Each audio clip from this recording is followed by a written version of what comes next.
Thanks, guys. Today on Facts at 5, we're going to talk about our East End restaurants. How are our restaurants coping during COVID?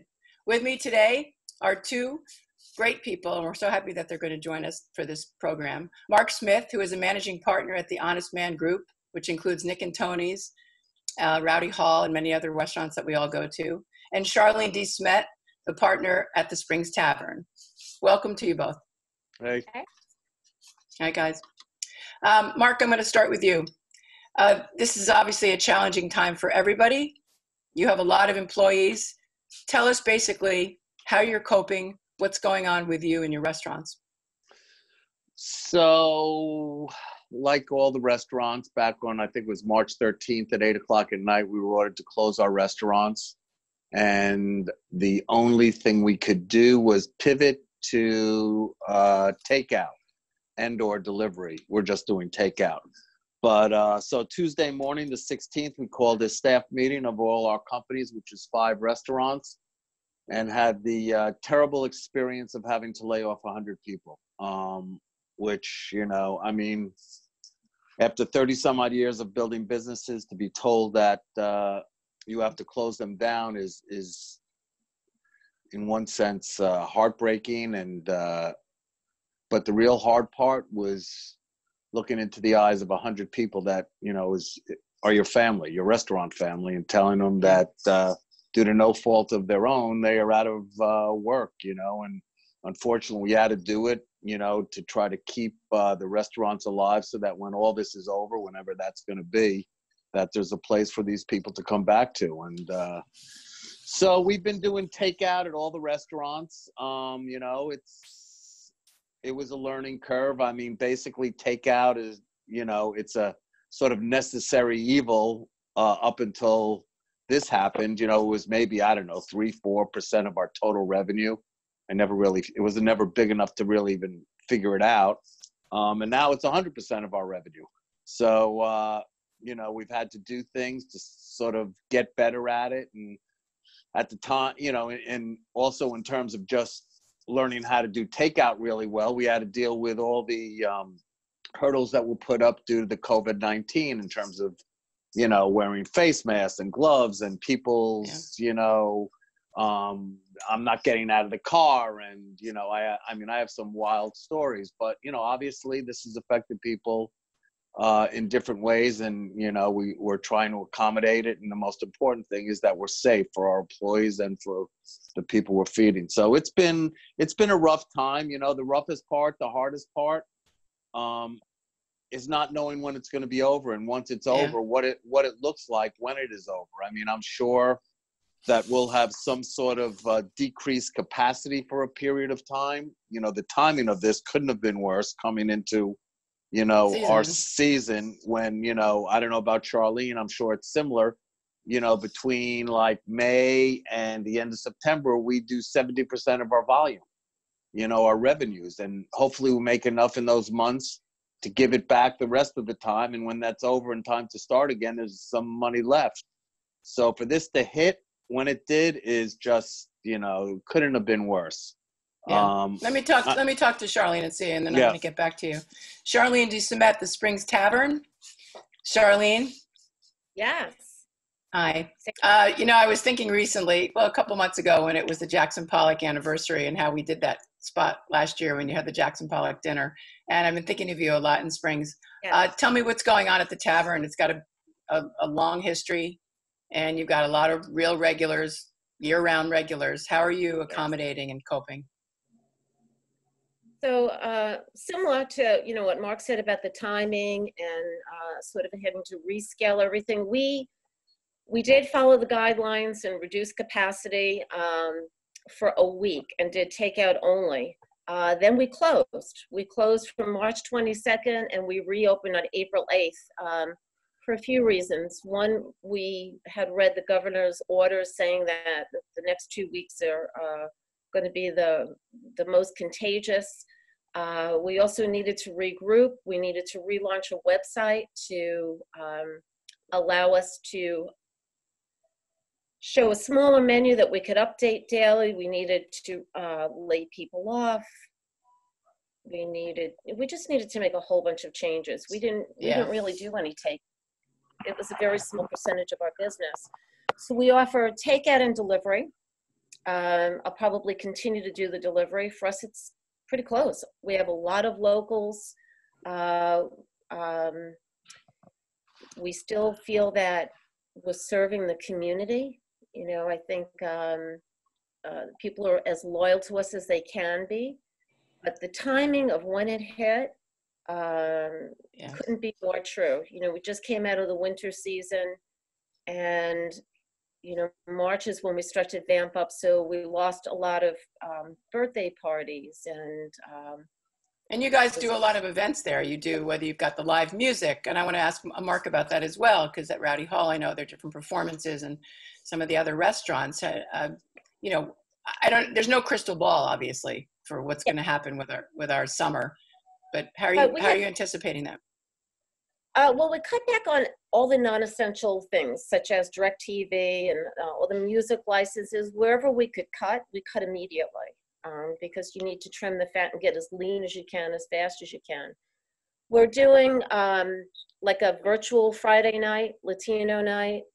I anticipate, you know, when we do get back to forward, whatever forward looks like, that it's not going to be the same. There's going to be restrictions on how many people are allowed in. So a lot of what was normal to us is, you know, we're going to have to figure it out as we go, just like we had to figure out the loans as we were going, you know. Right. That's what I want to ask you both. Let me get back to Mark, but before I do, Charlene, how many employees? You have a smaller operation with this one restaurant. I know Mark has obviously the restaurant group, but talking numbers, you had to lay off people or reduce your staff temporarily?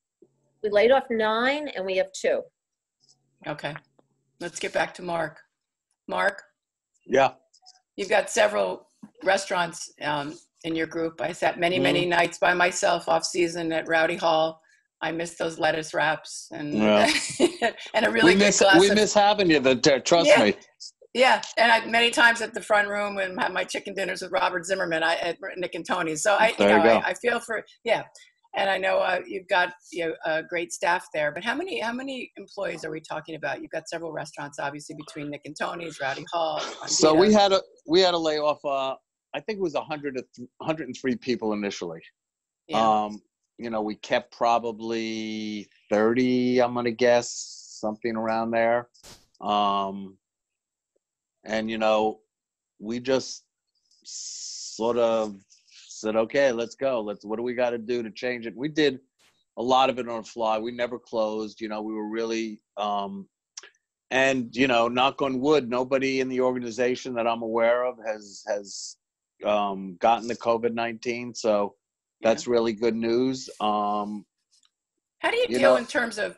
I'm sorry. Go ahead. Go ahead. How do you deal in terms of? I think about this, like ordering food. I mean, do you know even supply and demand and how, you know, it's not like you're going to have your regular restaurant thing in, but it's takeout. So how does that work? Well, like Charlene, we sort of consolidated and edited down all the menus initially. And we actually have been funded for these PPP loans, which is a whole nother conversation. So we started hiring people back, expanded the menu a little bit. But, you know, look, we've been at it for 30 years. And unfortunately, we're in a resort community, so we go from the, you know, doldrums of January to the nights in July. So we're sort of covered on how do we order, you know, on slow nights and slow times versus busy times. So that really wasn't much of a problem. And for the most part, you know, our suppliers have been coming out here. So product to this point has not been a problem for us. Ordering hasn't been a problem. But I want to talk quickly about, because we have a little bit of time left, and then we'll get to Charlene about this East Hampton Eats, which is a new program through the Village Preservation Society of East Hampton, which is new, and it's funding local restaurants to a degree. Yeah, I got an email from the cantor at the Jewish Center about some meal tickets, and then I saw the press release. Tell us quickly about that. So quickly about it, somebody, a second homeowner came to me, a friend, and been out here forever, said, look, I want to help. As a lot of people have come to me and said, what can I do? Yeah. So I said, look, I'm really busy. I can't organize the front end. I can supply the product. He says, well, the idea is we want to help restaurants and we want to help local people that are food insecure.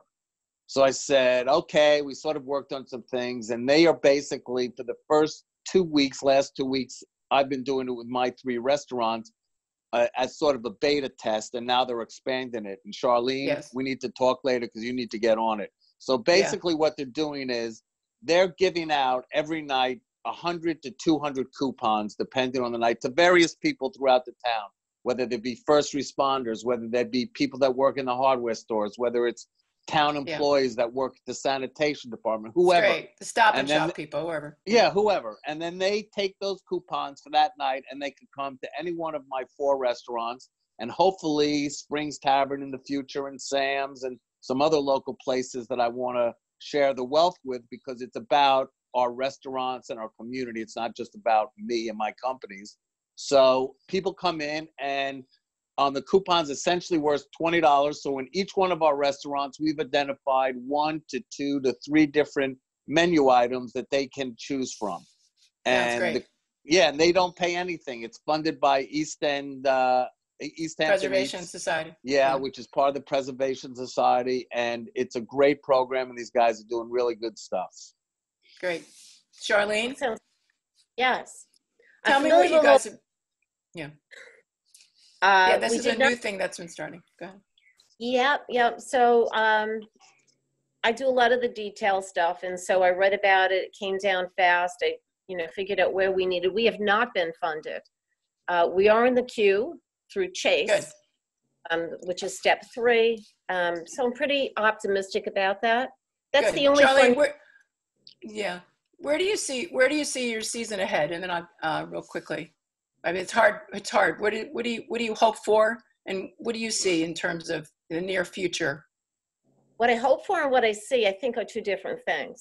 I think is a very slow opening that'll be monitored, and I don't think that we'll see the capacity that we have been allowed to use in the past. I think we'll utilize our outdoor space, which has really been underutilized. I think we'll probably have to continue keeping our tables a certain distance apart, and the bar stools a certain part. I think that we will not be able to do our Friday nights. I don't think that any place out here, including us, will really be able to have huge crowds of people. I think we'll get into testing, where we can use a thermometer when people come in, when we get to that stage. Yeah. And we'll just continue to take all the safety precautions. No one is allowed inside. Delivery made into the trunk of a car. When we deliver to the house, we just ring the doorbell and leave. So it's really no contact. I think that'll ease up somewhat, but I think capacity of consumers that we've been allowed to serve in the past will decrease. So that's not what I want. I think that's what we will say. Okay, great. Mark, closing comments? Everybody, please stay safe. Hopefully our restaurants, Springs Tavern, all the other local restaurants will at some point be in a position where they can do enough business to hopefully maintain their business. It's, nobody really knows. And that's the scary part for me. It's, if I know, I can sort of deal with it and plan, but not knowing what it's going to look like, I agree. It's going to be probably at least a 50% capacity limitation, similar to what we had just before they closed us down. And I think people also are just, who knows how people's habits over these last 2 months are going to change in terms of going out and being around people. I don't particularly see people wanting to go to a bar this summer and hanging out shoulder to shoulder with people, whether they're allowed or not allowed. So it's a combination of things. Yeah. But you reassess as you go. Yeah. Yeah, absolutely. It's a really organic sort of situation. But thanks for having me on. Thank you so much, Mark Smith from the Honest Man Group and Charlene DeSmet from Springs Tavern. We love you guys, and thank you for all you do, and we hope to be as supportive as possible. Thanks again. All right. All right. Ciao. All right. Stay safe, everybody.